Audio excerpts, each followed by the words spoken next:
Fine, I will be sharing my screen and we will be immediately talking about the concept of NMR spectrometry. I hope that you can see my screen. Yes, sir. Okay, Yes, good. sir. Right. So here the concept is of absorption spectrometry only.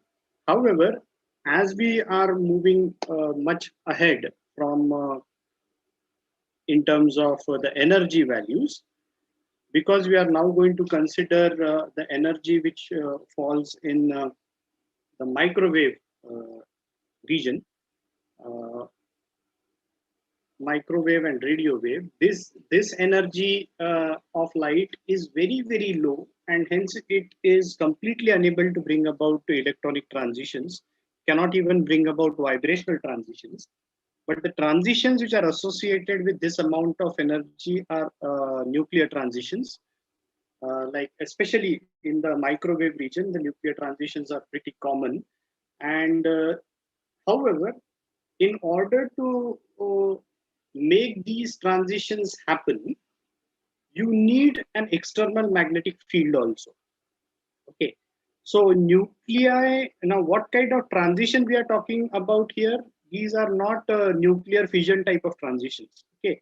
These are the transitions which are associated with changes in the nuclear spin with respect to absorption of microwave radiations.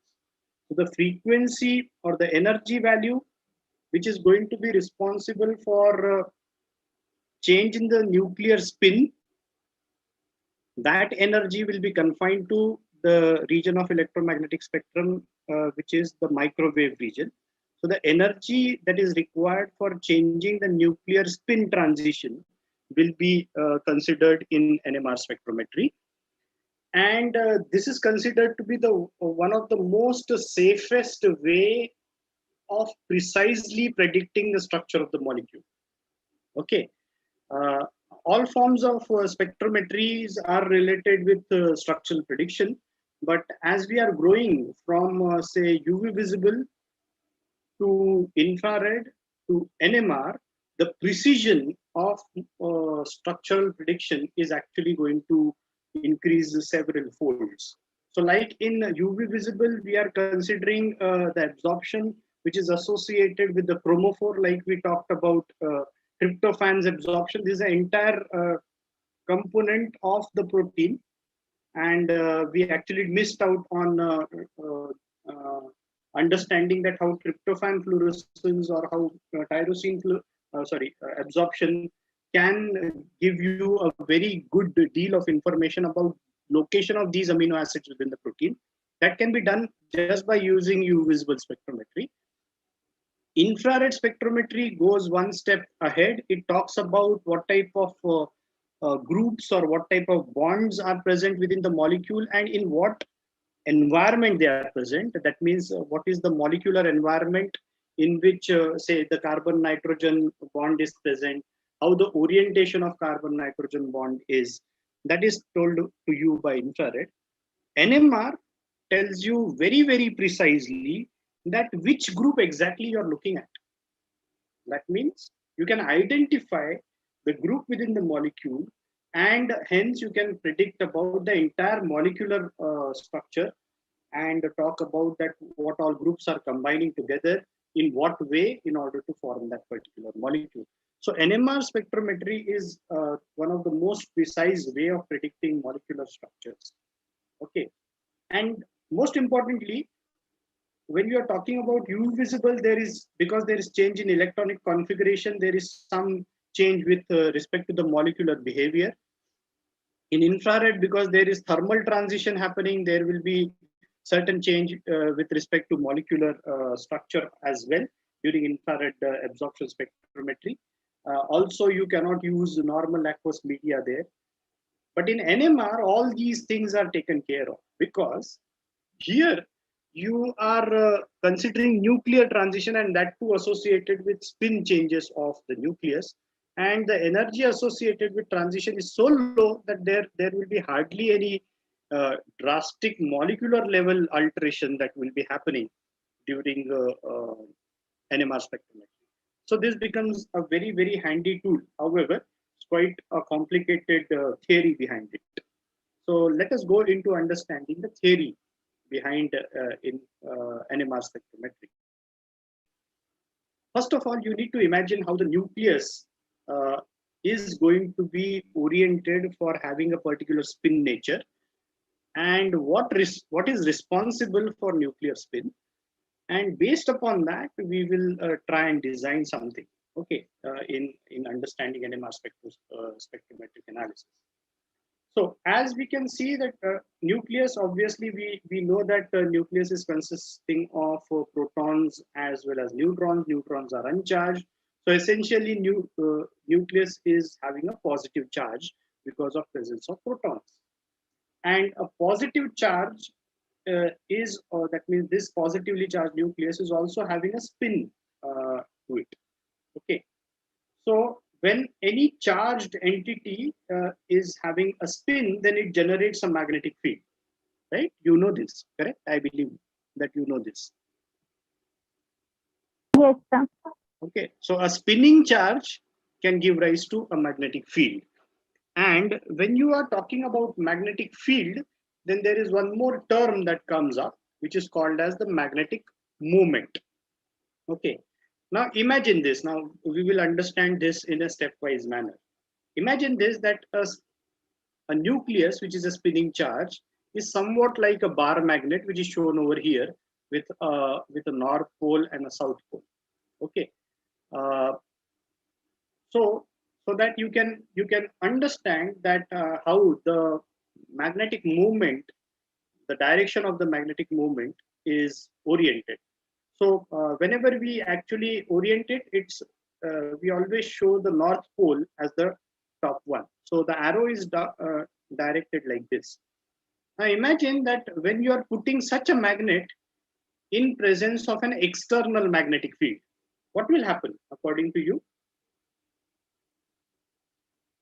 That means one magnet which is oriented north pole, south pole, as it is denoted over here,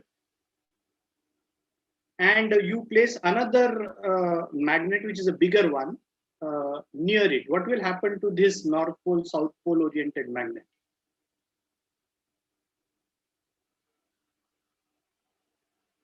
Yes, any idea?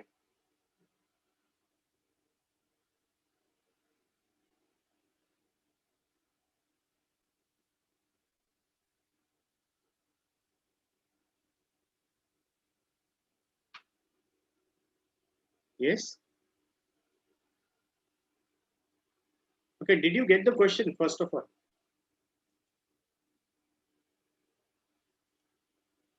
So this is your nucleus, which is say oriented like a bar magnet. The north pole is directed and the south pole is here.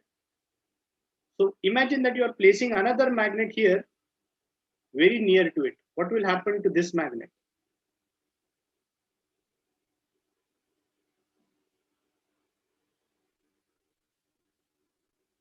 It Yes. will change its position.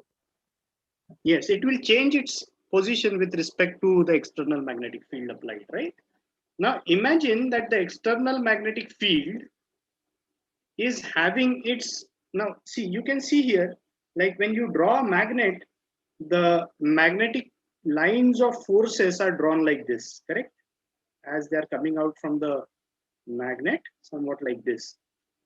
If you place an external magnetic field whose lines of force pass exactly from the center of your bar magnet, then it actually changes its position with respect to this external magnetic field. It tends to make an angle with an external magnetic field. This becomes slightly more complicated when the magnet is spinning. Okay, now because nucleus, we know, is a positively charged entity, and it gains the magnetic property because of its spin, because that positive charge is spinning. Now when it spins, it is spinning around a particular axis. Okay, so the axis of the spin is referred to as the dipole moment of the nucleus. Okay, and the orientation is somewhat like this. Are you with me still? Yes, sir. Yes, sir. Okay, good. In terms, are you understanding what I'm trying to convey? Till this point, at least? Yes, sir. Yes, sir. Okay, now imagine that your external magnetic field is oriented along the axis of the nuclear magnetic moment. Means, say suppose nucleus is spinning like this. Don't look at this for time being. Nucleus is spinning like this, and this is its axis. So this is its magnetic moment. If external magnetic field is also aligned with this magnetic moment of your spinning charge, then it tends to make an angle with an external magnetic field and continues to spin. Fine? Yes, sir.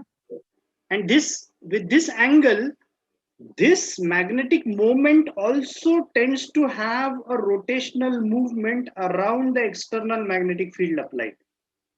Are you still with me? Yes, sir. Yes, sir. This is called as a precisional orbit. Okay, and you can imagine it very easily if you look at this. This is called as a gyroscope. Okay, and the orientation here is like to maintain the central part exactly in the same orientation all throughout. To maintain it, what is happening all throughout is you can look at that the axis is continuously changing, right? That means this central portion, if you need to keep it stagnant, the what is happening around it is continuously moving. Okay. If you look at the same analogy, the Earth is also spinning around itself, has a North Pole and South Pole, but it also doesn't have a axis which is oriented exactly like this. It is slightly tilted, right? And it is because of the gravitational force which it is feeling due to the moon. Okay, and that is why it has a precisional orbital movement. Okay, is this much fine? इतना ठीक है? आगे जा सकता हूँ क्या? Yes, sir. Okay, so now what I'm trying to convey is that this nucleus is spinning, and its magnetic moment around which it is spinning is also orbiting around one more axis because of this external magnetic field applied. Had it not been there, if there is no external magnetic field, then it will spin exactly like taking this as an axis. Make sense? Yes, sir. Yes, Okay. sir. It is spinning with a tilted axis just because it is forced to have a particular orientation with respect to the external magnetic field applied. Okay. Now, when this is happening, then the strength of the magnet is going to decide that what kind of the energy will be associated with the spinning nucleus. Okay, so the understanding here is slightly different now. Okay, and you need to have this understanding with